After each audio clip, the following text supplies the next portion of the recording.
Go ahead. All right, everybody. Hey, welcome to episode 11 of the Capitalist Corner. I am your host and chairman of the American Capitalist Party, Mark Pellegrino, along with my co-hosts, my esteemed co-host, mon frère par une autre mère. Do you know what that means? I spoke it in very bad French, just with Does it an mean that American. my right arm is disappearing? Actually does. It says you're just a floating head on a backdrop. No, it's my brother by another mother. All right, My brother beautiful. by another mother and host of The Rational Egoist, Michael Liebowitz. Today we're going to be discussing the long-form discussion between Dave Smith and Douglas Murray. Now, I don't want to call it a debate because it was a long-form discussion, and it didn't have any of the problems that a debate usually has. As you could tell, as many of you who saw my debate with Dave Smith could tell, there could be a lot of issues with the debate, particularly if it's moderated badly and if there's no proposition beforehand, and if you can't really, if there's no clear direction that a debate is going, the debate can be chaotic and bothersome, difficult to follow, and nobody wins. And even in this case, Michael, you were telling me something very interesting, that if you looked at the comments and scrolled through the comments at the very end of this 3-hour discussion that got in depth about a number of topics, about Ukraine, support for Israel. Predominantly, they were there about Israel, but it ended up going to Ukraine at first. That when you scroll through the comments, nobody changes their mind, especially with respect to Israel. The Dave supporters thought Dave won the debate. The Douglas Murray supporters thought Douglas Murray won the debate. Long form discussion. Let's just say he was able to make better points. With the Dave supporters going as far as to say Douglas Murray's retarded, and some of his more, known media followers, probably wannabe comedians who want to be bask in Joe Rogan's light too and get the same kind of recognition from Joe Rogan, literally challenged Douglas Murray to the debate too. Now, I know Dave has been jonesing for this confrontation with Douglas Murray for a long time, which I knew would end badly for him, as it did.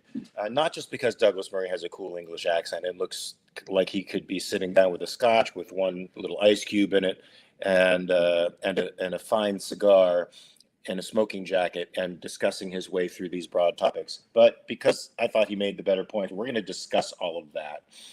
I have to say that the debate starts off, first of all, with Douglas Murray sort of castigating Joe Rogan and indirectly castigating Dave Smith. Now, I'm a direct guy, so I thought this was sort of a reach around, but it was good in that I didn't realize how good it was until you actually showed me the video of the dudes one of the dudes that they were talking about, because he was trying to paint a broader picture of misinformation in general and how fringy misinformation can become mainstreamed by people with big voices, and that a lot of times these people with big voices aren't being genuine, they're not being honest, they're just trying to get clicks and they're trying to get popularity, they're trying to grow a fan base.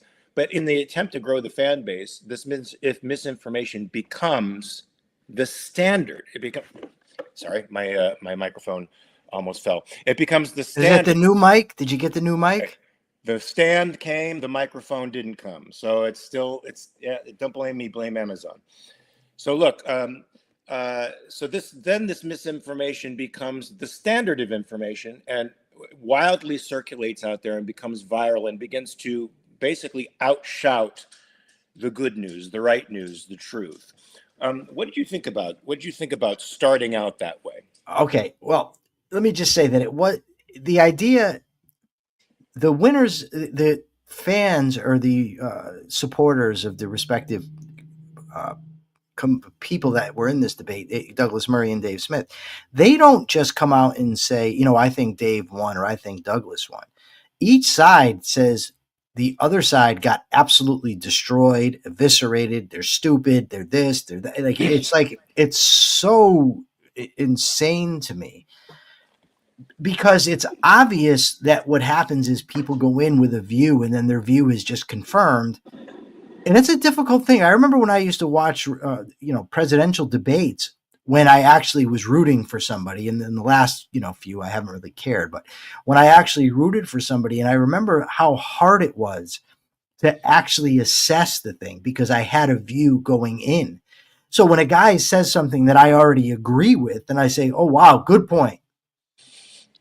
But in a debate, it's not about if I think it's a good point. It's, is the point convincing to other people, not to somebody who already agrees with it. So that said, the start off of the debate, I actually liked Douglas Murray going and challenging them about, and it gets complicated because he was challenging them.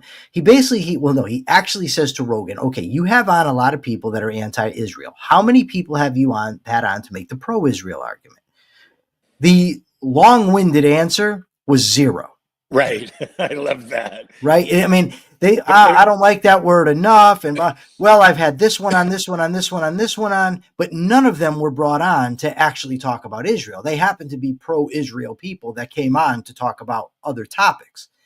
So that was the first thing. And then he started talking about experts. And this is where I really find it fascinating, because you have sort of this populist versus elitist dynamic that's taking place in society. And immediately when he says, why aren't you having experts? They say, what, we're not allowed to talk about it if you're not an expert, which is not what he said. He never said, if you're not an expert, you can't talk about a subject. What he said was, you ought to have somebody on that can push back against these ideas, that you're putting people on who aren't experts, who say they're not experts, but they put forth an argument and present themselves as if they are experts. And what they do when they're called on it, oh, I'm not an expert. But you spent 2 years making this argument. Yeah. And the guy that you referenced, they got into this thing about Daryl Cooper. And I had watched his discussion on Tucker Carlson previously, but, memory fades. And when they were talking about it, Douglas Murray says, this guy talks about how Winston Churchill was the biggest villain of World War II. Dave and Rogan, and it was really a 2-on-1 debate, or at least 1.5 to 1, because Rogan was with Dave in sort of a team up, but whatever. He went through most of it, but then he got quiet towards the end. So he did. That's why I said 1.5, because he wasn't all in. But they both said, no, that's not what he said. What he said was he uses that to nudge his friend, to poke at his friend as hyperbole. He just says to them, so his friend, I think Churchill was the villain. And they actually cite correctly that Daryl Cooper said it was hyperbole. There's a couple of problems. So I went back this morning and I watched the video. Either Rogan and Smith are liars, or they're just woefully misinformed about the guy they're defending, right? Because what he actually says in the context of the discussion is they're talking about myths of World War II. And Tucker Carlson says, yeah, it's like other myths. Like, are we ever going to find out who actually killed Kennedy? Are we going to find out about the lights in the sky? He's talking about conspiratorial nonsense, Tucker Carlson, right? In the framework of it's a myth. Now, Daryl Cooper says, I'm not talking about a myth in the sense that it's not true, but just that it's a myth in the sense basically of, it's what our current order is founded upon. Why call it a myth then? I don't know. But so that's the context. He gets to Winston Churchill and he says, I tell my friend Jocko, he says, maybe a little hyperbolic, maybe. He puts the emphasis on maybe, not on hyperbolic. And he says that Churchill was the chief villain of World War II. He goes on to call Churchill, he says he resents him. He calls him a psychopath and he calls him a drunk. Right. In that discussion. He also says that Hitler was repeatedly calling for peace. Yes. Right? Okay. So he wasn't just joking with his pal saying Churchill was the villain. He was making the case. Now they could go and say, well, you haven't watched his 30-hour whatever. True. I don't care. I know that he got millions of views on Tucker Carlson. I know that at that point, that was probably the biggest platform he had. And I know the argument he made on that platform. And that was Douglas Murray's point, is that these are the people that you're reaching with this perspective, because the people watching that are not going and watching his 30-hour thing either. Correct. So it was, like I said, either dishonest or just plain wrong on the part of Rogan and Smith. Now, here's where I think it's dishonesty. Probably. On the part of Dave, I think it's dishonesty. Rogan may be a little bit more innocent and distant from it. He sees himself as a bit of an arbiter, but I think Dave is he just wants to win. And that's Yeah, all he cares about. true. And so he'll change what He'll somebody shapeshift, says. is what you're saying. He'll shape shift. Okay. So, but here's now where my problem with Douglas Murray comes into play. Because they asked him, have you listened to Cooper? He says, I've tried to. Now, I was able to find that and listen to it all in about a 20-minute span this morning and get it to you, and you listen to it.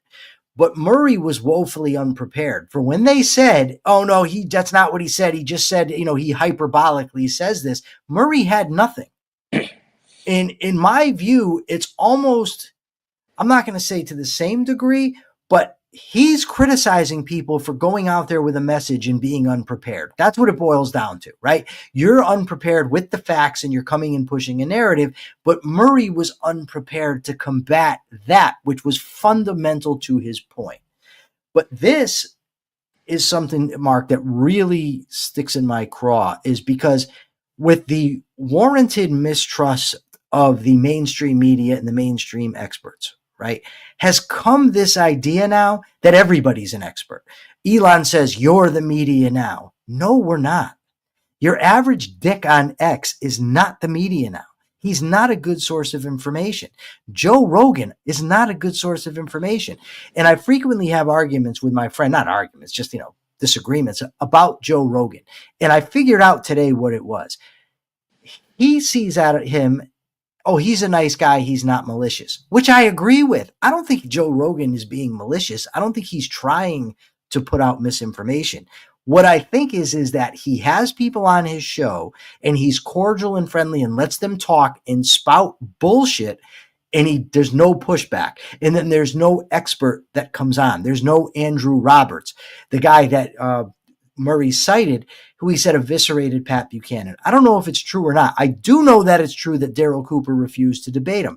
And I just find it very problematic. There's not a viewpoint I come on this show or any other show and I put out that if someone says to me, okay, debate me on that issue, I say, no, you're smarter than I am. I can't debate it. If I'm not smart enough to debate an issue, I'll just shut my mouth on the issue. So that's where I stand on that. Yeah, but you're not worried about gaining an audience. No, I actually am, Mark. I am. I mean, what I'm not worried about is I'm not selling my soul to it. I know how to communicate to do that. You come on and you express absolute certainty about things that you cannot be certain about, and you cater to a specific point of view. You can rapidly grow an audience that way. And I've had people tell me I should just do that in the short term. No. People with big audiences, you should just do that. Don't be so worried about ethics. Be ethical later.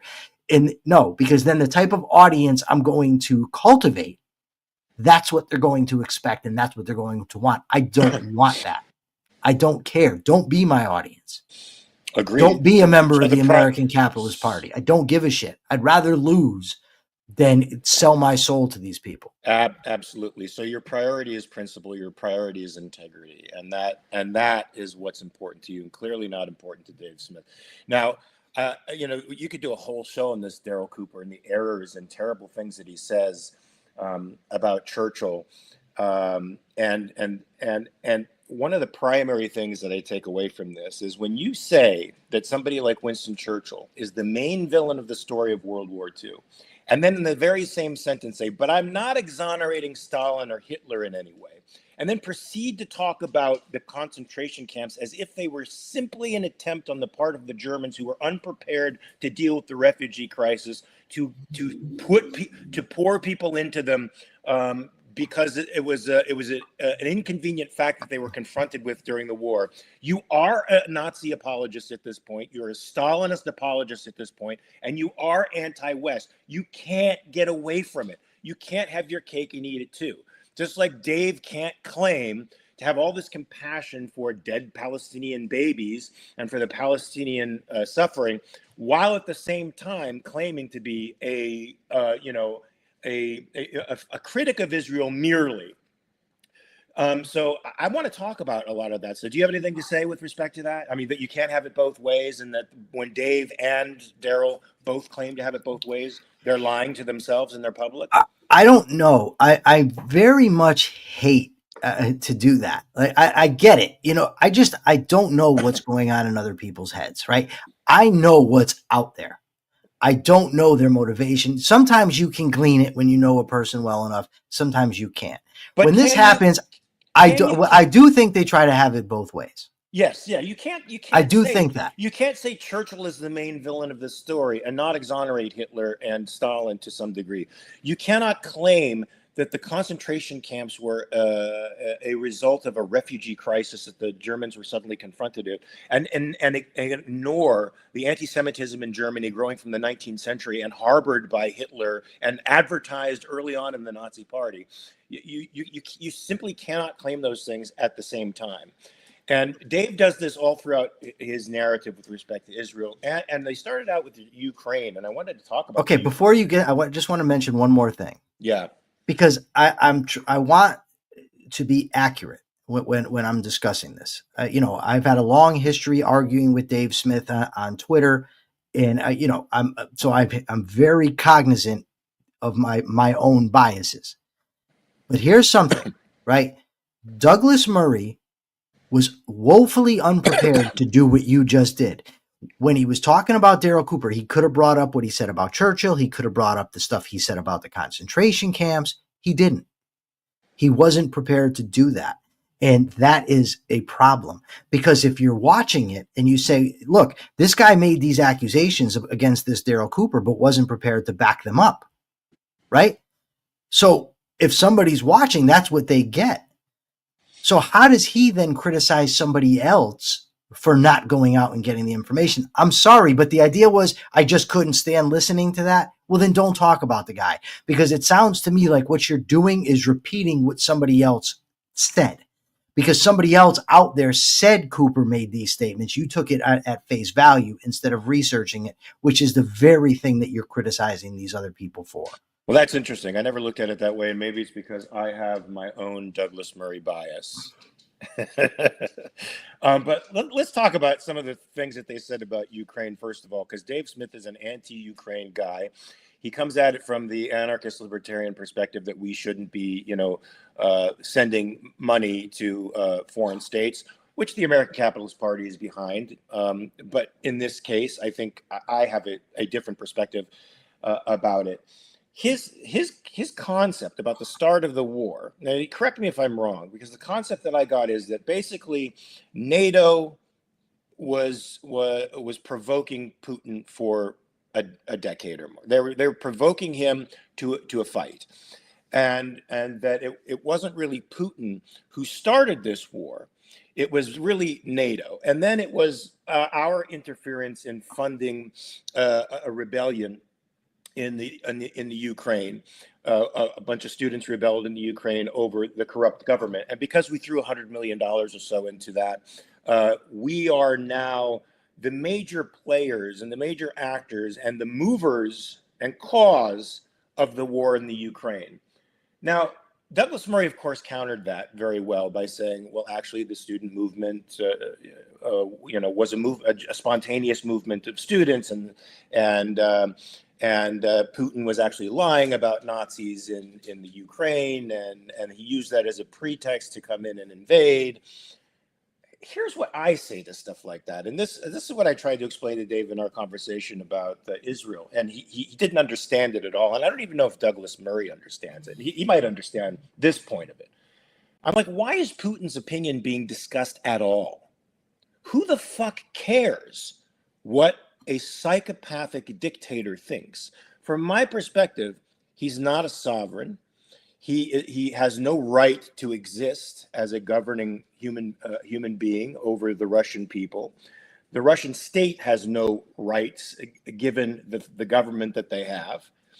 Anything that he says can be taken with a grain of salt or completely disregarded. No sovereign state really should interfere in what another actual sovereign state, and I say actual in the sense that they were a great deal more free than Russia, and they have a right as a relatively free state to ally themselves in any way they choose with any other country they want, for protection purposes, for trade purposes, and Putin has no say in that. And to claim that he has a say is to claim that Ukraine is a part of Russia. It's a moral claim that he's taking. It's a geographical claim that he's taking that he has absolutely no right to. So I say, who the fuck cares what a dictator says? That much is accurate. And I do think that Dave has a habit, as do a lot of people, who claim that they distrust, and Murray called him on this a few times, claim they distrust elites, they distrust governments, but are quick to cite elites and governments when the elites and governments agree with what they're saying. I do think that's a problem. I know you will very rarely hear me talk about what goes on in Ukraine because I just don't know, right? I'm very careful about what I talk about. This is why I don't really like to talk much about Israel. Now, look, I've read multiple books on the history of Israel, including the works of Josephus, right? I've engaged in debates and discussions for decades about Israel, but it's a very complex situation where there's multiple narratives that come out, and I simply have not had the time to research it. So I will not get too much into the weeds when it comes to Israel. I could go and give a side and give the talking points and be very convincing of it because I know what the points are. I could probably do both sides of it, but I'm not firmly convinced. What I am convinced of is the lack of a moral equivalency between Israel and Hamas. That I'm convinced of. So that I will discuss. With Ukraine, I know even less, right? I know a lot of people are absolutely convinced that now Putin is a monster. That doesn't make Ukraine good. They very well might be. I don't know. I haven't looked into it. But Dave did say something, and I checked him on it. I went and looked it up. He talked about this Bucharest memorandum. And he says that they said Ukraine was going to be a member of NATO, and they did. And that's in 2008. And the one thread, Putin is to blame for the invasion, but the one thread of truth that I will give to Dave, or the one good point that I will give to Dave, is to imagine that the consequences of America are irrelevant to what other countries do is silly. I do think Dave probably puts too much emphasis on the impact that America has and that NATO has, both in regards to Israel, in regards to Ukraine, and all the other countries that he talked about. But I don't think it's a mistake to criticize American policy in this context, or to say, could this be the effect? Could this be a contributing factor? Does it help Putin to garner support from his people that he can say, look, they put NATO up here, even if that's not his main goal? When it comes to what I think about foreign policy personally, is Ukraine may very well be the good guys, and so Israel. I don't think we should be funding either one of them. I'm very jaded by what governments claim. I fell for their shtick back in the war in Iraq. I believe them. The Bush administration, and I also. But here's the thing: it was the mainstream media back then that was calling it right, and I listened to Rush Limbaugh and Sean Hannity, and I ended up with egg on my face. My main point is just that I don't feel comfortable trying to give a takedown of Dave's position on Ukraine. All I will say is I do think that America's policies are relevant. And we did flirt with the idea, or at least NATO did, of making Ukraine a NATO member, and they are on Russia's doorstep. Yes, and I say it's irrelevant. Because NATO isn't a hostile, aggressive force. They're not an imperialistic force. They're a defensive union of semi-free states.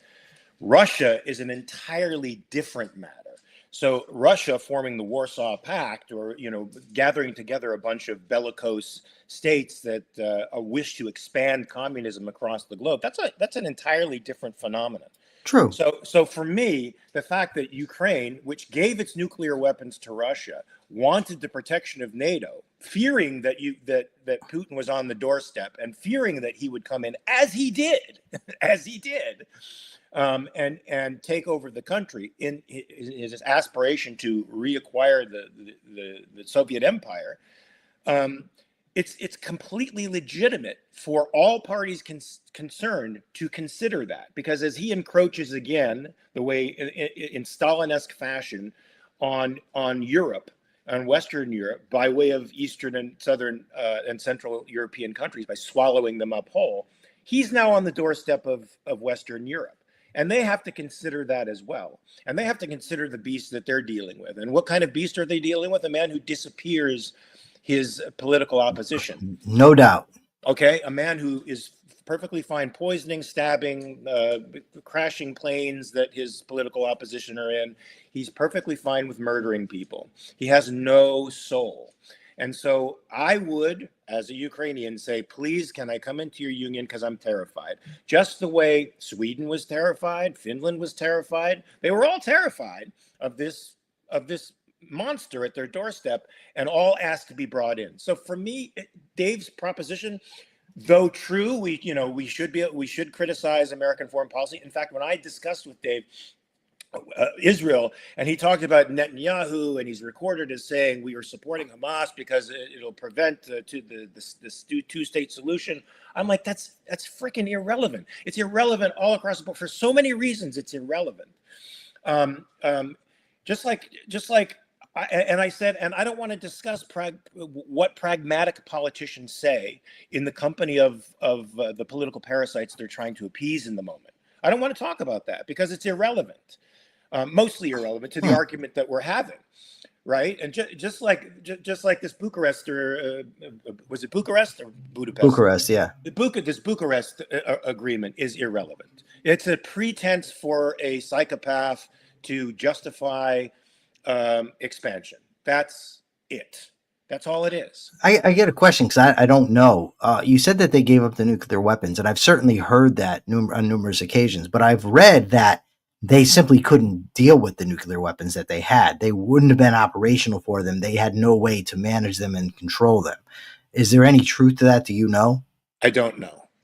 I don't know. But what I've heard, like you, Ukraine is not my forte. I just know what I read in the newspapers, pretty much, and online. I haven't researched it extensively. So, like you, I have suspicions about certain things and unclarity about the Ukrainian political stance and the president, and there's so many rumors that are circulating around. It's really difficult to suss out what's true and what isn't true. But from what I understand, the deal that they made with Russia was that they would give up their nuclear weapons. Of course, Russia's the only one who has threatened to use nuclear weapons in the last 5 years. So it's like, I could see why the Ukraine would want to keep their nuclear stash, but they exchanged it in exchange for a deal. From what I understand, I could be wrong. People can correct me on this if I'm wrong. That NATO and or America would stand by their side and offer defense should Russia. It isn't clear. I've read it, and I read it, and my best friend read it, and he's a very bright guy, and we came to two different conclusions, which tells me that it wouldn't be the first time that America. So it's ambiguous. The way I read it was an agreement on non-intervention, that everybody would agree that they wouldn't not intervene, that they wouldn't aggress, a non-aggression agreement of non-aggression. Everyone said we won't aggress against you. I don't know that there was an agreement that NATO or anybody else would actually step in and defend them. And like I said, it's ambiguous, and oftentimes these types of agreements are deliberately ambiguous so as to, get all the parties involved. People can read whatever they want into them. Well, look, if they did make that kind of agreement where they offered in some ambiguous way to offer security to the Ukraine in exchange for them giving up their nuclear weapons, it wouldn't be the first time that the European powers and or the United States has promised a country defense and have reneged on that promise. They did it to Israel. True. Crying out loud. They've done it to Israel over and over again, and they did it in what about the Kurds? And the Kurds. Hello. So America has an unprincipled foreign policy that I will never defend. I will never defend America's foreign policy. Post World War II, the foreign policy was a myopic view of the advancement of world communism, and it was the friend of my enemy is my friend. It was complete political pragmatism. There was no principled stand other than communism is bad, and we have to stop it. And we allied ourselves with strange bedfellows that to this day have tarnished the moral reputation of the United States as a result, and even led to terrorist attacks later on. I mean, the fact that we funded the Mujahideen to fight the Soviet Union, and that Osama bin Laden was a product of the Mujahideen, is just one scary example of how pragmatists in politics wind up doing things in the moment that bite us in the ass 20 and 30 years down the road. But I wanted to discuss this moral equivalency thing because Dave does this quite a bit. He acts as if, one, the Palestinian people and the Israeli people are simply morally the same. Everyone he talks like we got to be nuanced about this, and you got to talk about individuals, but then he'll go into this collectivist mode where the Palestinian people are like the Israeli people. They're not. The culture is not the same at all, and the governments that govern them are not the same at all. There is zero moral equivalence between the two of them, other than the fact that they are human beings that live in a region, and that's it. You cannot make a moral equivalence between Hamas and the Israeli government, or the IDF and the military wing of Hamas. There is no moral equivalence at all. Nor can you draw a moral equivalence between the Palestinian people, who are largely imbued with a hate doctrine. They are largely believe in death cult, Arab nationalism, and a version of fanatical Islam that makes them extremely irrational, extremely dangerous, and uncompromising in their position. You compare that to a parliamentary democracy that's fractured in all kinds of different ways, a society that in part sympathizes with the Palestinian cause, some religious fanatics who don't at all, and who think that Israel should be one big state, including Transjordan, and the majority of people in Israel who want to live in peace with a Palestinian state. Whereas you can't find that same majority in the West Bank. You can't find that same majority in Gaza. Perhaps now that Gaza has been completely leveled, people are starting to wake up to the fact that Hamas is the wrong decision. But you can't say that there's a moral equivalence between the two. And this was something that Dave had a super hard time with my uncompromising position, which is that there is no moral equivalence between the two. And the object of the Israeli army shouldn't be to protect Palestinian civilians. It should be to end Hamas and get the hostages back if they can. End Hamas, end the threat to their own people. That's their moral responsibility. That's the moral responsibility of any government. And any civilian casualties that happen as a result of that are the fault of the government's failure to protect its own citizens, or the policies that put the citizens in danger in the first place. Go. You have something to say. I have a lot to say, but first, Ariona says that the U.S., having pressured Ukraine into surrendering their nukes, agreed to help defend and act in defense of Ukraine if Russia aggressed on them. Ariana, can you send it in the chat here or text it to me, the agreement where they did that? Okay, so a couple things. First, I do agree that the broad cultural swaths are very different from the Palestinians and the Israelis. Fundamentally, and this almost never comes up in these discussions, and I don't know why, but it's the role that Islam plays, specifically radical jihadist Islam. You know why. That's the first problem. But I will say this: I recently interviewed a guy named Phil Saunders, and he's part of a group that is putting out for peace in the region. And his idea is to create a canon system similar to the Swiss, where it's one state, but they each have their own areas. He actually lives in Israel, and he lives near the West Bank, and he says that they get along just fine. For the most part, he said, of course you have your extremists, but he says for the most part, your everyday citizens get along just fine. They interact, they deal, they buy and sell from one another. I just don't want to, in fighting collectivism, I don't want to accept the collectivist premise that all Palestinians are the same. They all support Hamas. They're all bad. I don't want to do that. And I also would disagree with you just a little bit on the role of a government and the moral thing to do. The moral thing to do is to protect their citizenry, to protect individual rights. I agree. And I also agree they ought to go after Hamas. I do think that when you're at war, you do have a responsibility to minimize the deaths of civilians and innocents. I don't think that you can just go carpet bomb civilian areas with no intention of killing militants, for instance. I also think that if you have militants hiding amongst civilians, keeping civilians as shields, then the deaths of those civilians are on the people holding them as shields. I just don't think that it's open season on civilians when you go to war just because of what their governments have done. I don't want to say I disagree with you, but the citizens are responsible for the government that's in power. A plurality of the people voted in Hamas. I don't buy it. It's 20 years ago, Mark. A plurality of the people voted in Hamas. 20 years ago. And on post October 7th, right after the massacre, the Gaza Strip came out in celebration of the deaths of 1,200 Jews that were largely sympathetic to their cause. When the West Bank is polled, at least 6 months into the war, they had a 75% support rate for Hamas. That's gigantic.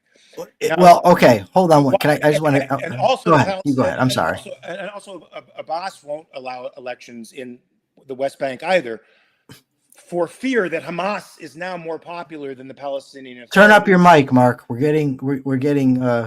It's because my mic. It's because my mic fell. Hold on.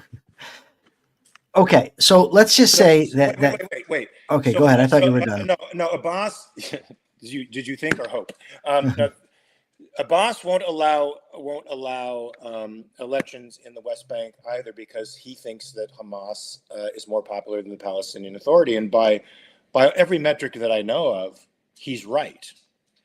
So that leads me to believe that there's a particular kind of culture there. Now, to me, you know who coined the phrase "war is hell"?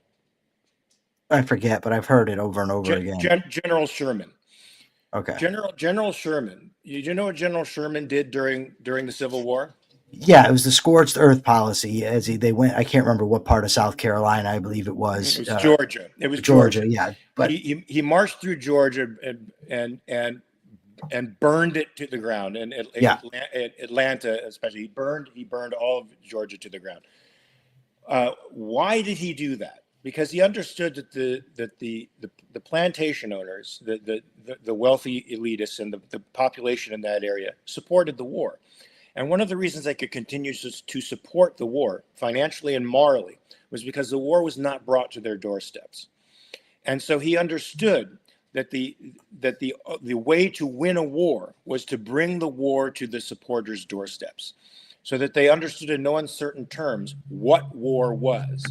Now, what we have today is the unfortunate attempt on the part of everybody. And it's unfortunate, but it's also quite understandable. You and I don't like to see innocent human beings killed. Nobody likes to see that. And as the leaders of a political party that stand for liberty, we primarily stand for the protection of innocent lives. But but people since World War II have been attempting to sanitize what war is. War is the absence of civilization. It is the denial of it. It is the pushing away of all of the ethics that surround civility, rights, liberty, persuasion. All of the ideals that we hold to be the pillars of a democratic society are pushed aside in order to compel the other side to your will, which is in itself a criminal act. War, the initiation of that force, is the crime. Defending yourself, which means taking that enemy and incapacitating him to the point where they can no longer do you harm. That is the only object, the moral object, that should concern the defender. And in the case of Hamas, that spent all of its money on getting oligarchs of Hamas rich, and spent all of its money militarizing the entirety of the Gaza Strip, the entirety of it. Literally, Douglas Murray says every second or third house was a tunnel entrance. Now, that's a frightening prospect. It's really hard for us to understand, But that is a militarized society. That's an entire military camp. And the fact that in the densest populated place in the entire face of the earth, where a population of some 2 million people exist, that only 40,000 civilians, this is taking Hamas's figures, so 40,000 people have been killed, really says that Israel is taking Hamas and the Palestinian, or taking the Palestinian people and attempting to treat them as the equals of Israelis, which I don't think they should do. That's what I think has drawn the war, a 2-month war, into a 2-year proposition, and it can potentially bankrupt Israel and puts them at great risk financially. It puts them at great risk for the lives of their individual citizens. But go ahead, you disagree with me. Would you support just going into Gaza and randomly executing every single person you see? No. Then you agree with me. But I said no. You do, because Mark, that's my fundamental point. Even if you take your number, even if you say 75% support Hamas, which, first of all, I don't trust those stats. Secondly, I really don't trust them because the people are scared of Hamas. Thirdly, but let's take it 75%. That means 25% of the population does not support Hamas. 25%. Those 25% are innocent, and they're not simply expendable. If they happen to get killed, which I wouldn't like to see happen, if they happen to get killed by going after Hamas, that's on Hamas. But if you are deliberately targeting civilians, or you are taking shots without any regard for civilian casualties, children are not supporting Hamas. They're 5, 10, 3-year-old, whatever. There are children. Well, I mean, they're not consciously supporting, but they're doing what their parents want them to do. But in many cases, they are indoctrinated from a very. Okay, would you shoot him in the head, Mark? Mark, would you shoot him in the head? No, but I would. That's my only point. But my point is that the Israelis have to do, by whatever means necessary, they have to do in order to destroy Hamas. Now, that is going to be a far uglier proposition than what's happening now.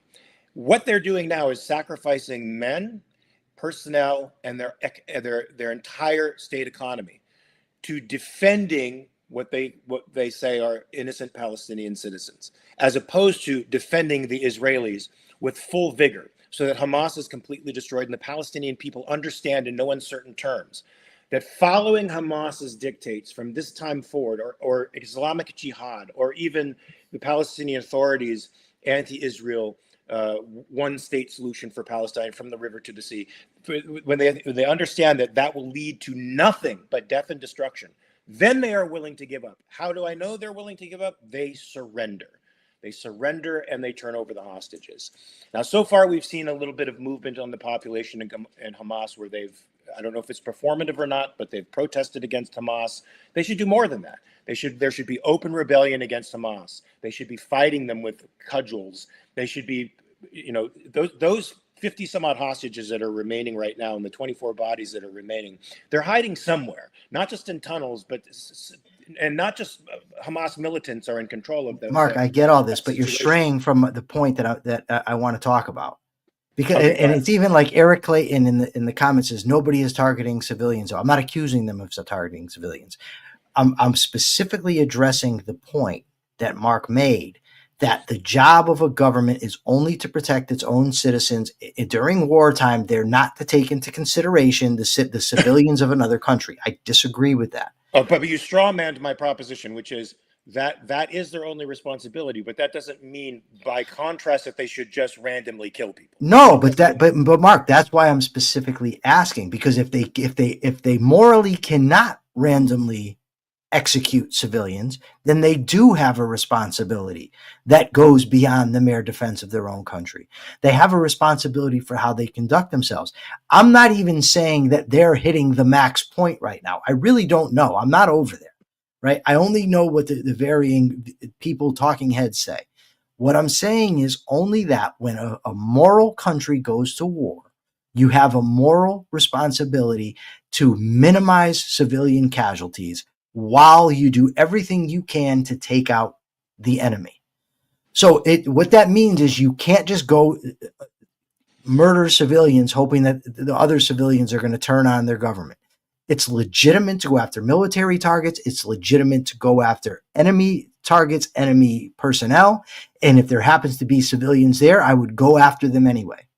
We could be saying the same thing, just in different That's words. why I said, when I asked the question, that's why I said, I think you agree with me. I think when you say that they have no responsibility, I don't think that's really what you mean. I think you're referring. I mean, their only moral responsibility. See, here we disagree, but this is a finer point of ethics that I think we'll have to discuss at another time, because it'll take us far afield. But I do think their only moral responsibility is to the people they're protecting, and with Hamas, that is so deeply embedded in the civilian population, whose military infrastructure is so intertwined with the civilian population that it's almost impossible to distinguish between the two of them. I don't disagree. Hamas only comes out in uniform when there's a ceasefire and they can celebrate in front of the people. Yeah. And everybody. To be clear, I wasn't addressing this specific conflict. I'm addressing the specific proposition that you made. We happen to be talking about this conflict, so I did use it as the example. Well, do I agree that the firebombing of Tokyo was necessary? Yes. Do I agree that the dropping of the atomic bombs on Hiroshima and Nagasaki that took out 140,000 civilians was necessary? Yes. Yes. Okay. I honestly don't know. I don't know if there were military targets involved there. I've read all my life that it was necessary. I also know that Eisenhower says it wasn't necessary. So my general perspective is that you're right on that. Right? Like some people will say that look, Japan was done, their navy was finished by this time, they were ready to surrender, and but there wasn't going to be an unconditional surrender. Correct. It wasn't. Yeah.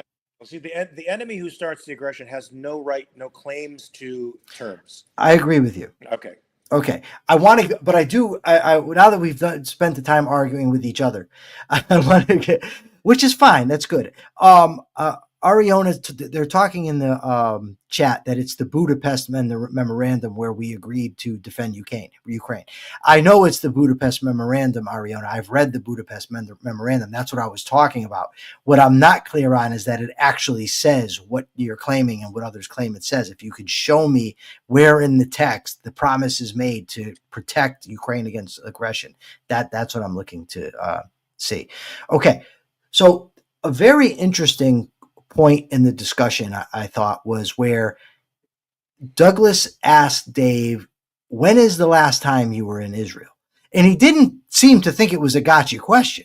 He just wanted to know, when's the last time you were there so that you could see it? And Dave said, well, I've never been there. And he said, what? And they got into kind of this weird debate. Thank you, Ariana. They got into this weird discussion where Dave says again, and this is the straw man they put out there.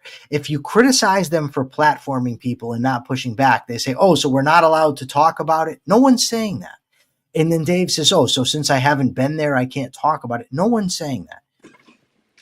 Douglas Murray's point, as far as I could tell, was simply this. Look, you've spent 2 years or 18 months, whatever it is, talking about this area, talking about the conditions on the ground in this area, the conditions that the Gazans are living in. Not only that, and he didn't say this, and I don't know if it's part of his point, but this is part of my point. You have the means to go there, right? Yeah. I don't. I make $300 a week. I don't have the means to go to Israel. Right. Dave Smith does, right? So when you want to spend all your time talking about an area and you have the means to go there, but you don't, and get all your information from the select group of historians that you want to trust, that to me is an issue. I don't think it disqualifies people from talking about it because they haven't been there. But if you're going to talk about conditions on the ground with somebody who has been there, I do think that is a point in his favor. And something that Dave does, and I'm not familiar enough with Douglas Murray. I've critiqued him already. I'm no apologist for him. I don't know much about him. This is the first time I've seen him debate. So when you talk about the Camp David Accords, where I've heard that they offered the Palestinians a state, Arafat turned it down. I looked into this, right? And they have a word for it, and I don't remember what it is, but the word means basically there's as many interpretations of what occurred at this thing as there were people that were there, right? So everyone there says something different happened. But what Dave does is he cites the 2 or 3 people that were there that agree with his perspective, and he takes them as they're the credible sources. Yes. I don't know who the credible source is there. I wasn't there. I don't trust governments. I sure as hell don't trust Yasser Arafat, though. You know what I mean? So there's that. But when that is your approach, I'm going to search out the people that agree with my position and then go from there. That's very, very dangerous. So I do think it's relevant that he hasn't been there. I don't think it's the decisive blow against his position, and I don't think it disqualifies him from talking about it. But I do think that it's relevant to the discussion that they were having. I think it's totally relevant. He called Gaza he said it's not a concentration camp, but it has components of a concentration camp. Yeah. And then proceeded to deny that it had components of a concentration camp. And that's the slippery stuff that I can't stand. Yeah, where he says like, yeah, it had components of it. And then when Douglas Murray mentions Auschwitz, he's like, but it's not Auschwitz. Come on, that's a concentration camp. That was a death camp. That's a different thing. Okay, and then he proceeds to talk about, well, do they have their own, can food come in? Do they have their own electricity or water? And no, they don't have that stuff because Hamas chose not to build an infrastructure, number one. They chose to dig up pipes and use them as conduits for rockets and for mortars, number two. And when they have food exported or imported to their country, they hide guns and rocket-propelled grenades and rockets in those supplies. And so the government of Israel was forced to defend itself by creating a blockade. And after the Intifada, they had to finally put up a wall. There used to be a free passage between Gaza and Israel, and the West Bank and Israel. There was not a barrier between the people. There was only a barrier between the people when every single day a Palestinian was coming across and murdering dozens of Jews, murdering them. This while a peace process was supposed to be going on, by the way, a peace process that was supposed to gradually give the Palestinian people more and more autonomy until finally they became an independent state. That was the process that was supposed to be in place. But Hamas didn't let that happen. And I think the only reason Arafat was negotiating, in my view, is because he was afraid of Hamas. And so he was trying to hold on to power in his own way. And for him to actually negotiate an independent Palestinian state would have been the end of his political career, and he knew it. And so that's why he strung out the negotiations, in my view, as long as he did, and why he refused.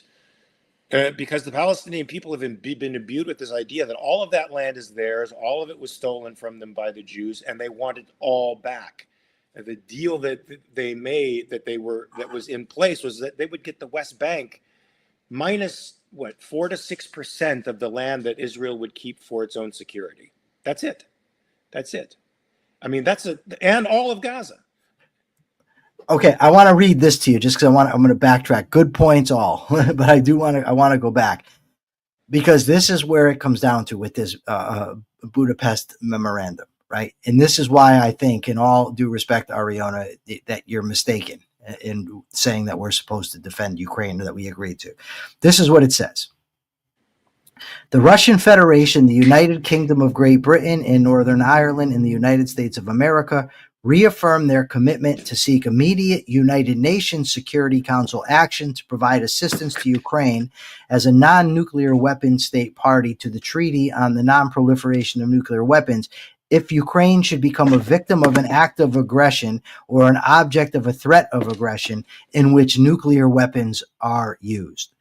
So it seems to me that the agreement is that if nuclear weapons are involved, then we have to come to their defense. Nuclear weapons are not involved, ergo, we don't have to come to their defense. That's how I interpret that point of this. But thank you, Ariana, for sending it to me. We're almost out of time, Mark, but I want to address this last point that I thought was see, I'm far more interested in the epistemological dynamics, the dynamics of the people that follow, of how the debate was held, than I am in who won, right? Yeah. And Douglas Murray, and I often got the impression during this discussion that Murray was reading into Dave positions that Dave doesn't hold, because when Murray's encountered these arguments before, the people held the positions that he's arguing against. Give me an example. Well, this is what happened. Dave mentions that they Paul Wolfowitz, and I've known about this for decades. Paul Wolfowitz and other neocons, I can't remember what organization they were a part of. I can't remember. It doesn't matter. American Enterprise Institute, maybe. I don't know. But they put forth an argument that basically a kind of domino theory, that if we go and knock out these leaders in the Middle East, we can establish democracy and we'll establish peace in the Middle East. That's simplified, I know, but we've got about 5 minutes left. So Dave brings that up when they're talking about regime change and American influence. And he says, Paul Wolfowitz. Now, there are people out there that argue this is somehow a Jewish conspiracy. Right? I don't think that's what Dave was arguing, but then Murray kind of confronted him on that and said, oh, come on. I do think it's relevant that they had this plan. I don't know that the plan was implemented. I think it's obvious it wasn't, at least not in its entirety. But the point then that I think Murray made that I thought was spot on, because what he said to Dave is, okay, that might not be your point, but you have to be aware when you're making these arguments that there's bubbling underneath the surface, which I take him to mean the people that follow you, that are hearing that and they're going in a different direction with it. They're taking it as Jewish conspiracy. And then so Dave says to Murray, oh, so what, are you responsible for when you say things about Muslims, when your followers take it in a different direction? And Murray says, I am very aware of the responsibility that I hold, and I'm very quick to jump on it when somebody misinterprets what I say in relation to these things. I don't simply allow it to go if I'm being misinterpreted or if my arguments are being used to support something I would never support. I actually have real life experience with this. Whenever I get into it with Dave on social media, inevitably people come in and start, oh, of course, look at your last name, or go away, Jew, or lies even in your last name, all types of anti-Jewish shit. I once brought it to Dave's attention. I said, will you disavow this? And he said, no. He said, I've said in the past, I don't agree with that stuff. And his followers come in and say, oh, you should know he will not be pressured into disavowing that kind of stuff. That's fine, right? But then don't put up your hands and say, oh, I'm innocent of what my followers say. I'm sorry, you're not. You're not. You may not hold the same level of responsibility, but you do have responsibility when your words are being used by your followers, the very people that you're cultivating as an audience. When they're doing that, you do have responsibility. And on there, I wholeheartedly agree with Douglas Murray. I agree. I agree with both of your thoughts there. I don't think that was Dave's intention. His intention is to impugn the United States of America and claim that they're responsible for all the problems that are going on in the Middle East. And there is no question in my mind that bad American decisions have played a part in the mess that is the Middle East. We all know how pragmatic politicians are in America, how unprincipled they are, and we don't defend them.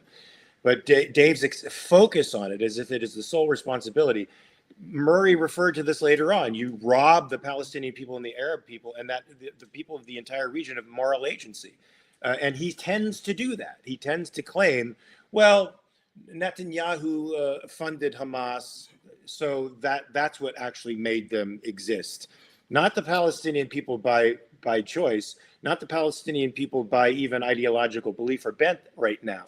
They're not responsible for anything. And so to me, he's attempting to exonerate the disaster over there. He's attempting to exonerate the local population from the disaster that exists over there and rest responsibility almost entirely in the lap of the American government, which frankly is totally incompetent. I mean, all you have to do is be caught in the welfare state to understand how. I lived in a government institution for 25 years. I know how incompetent government is. So I just want to. So Ariana says that it means that, talking about the Budapest Memorandum, that It's not a nuclear nation, and Russia is. Defense will be given to Russia. She means to Ukraine, because Russia holds more power as a nuclear state. It doesn't mean they have to drop a nuke first. Ariona, I'm sorry, but the text literally says victim of an act of aggression or an object of a threat of aggression in which nuclear weapons are used. It doesn't say it just has to be a nuclear state. It literally says when nuclear weapons are used.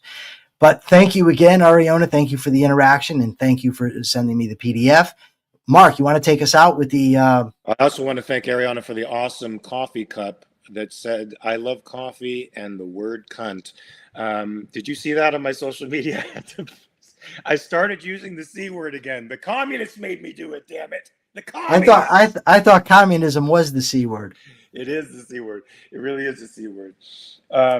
Look, guys, if one thing you could probably take from this conversation, this will be my sort of liberty thing on the way out, is that information is vital to the proper functioning of the human mind, the proper functioning of the individual. It's also vital to the proper functioning of a society. And it's important that we have all these voices that are free to speak, but you as an individual have moral agency over the information that you take in.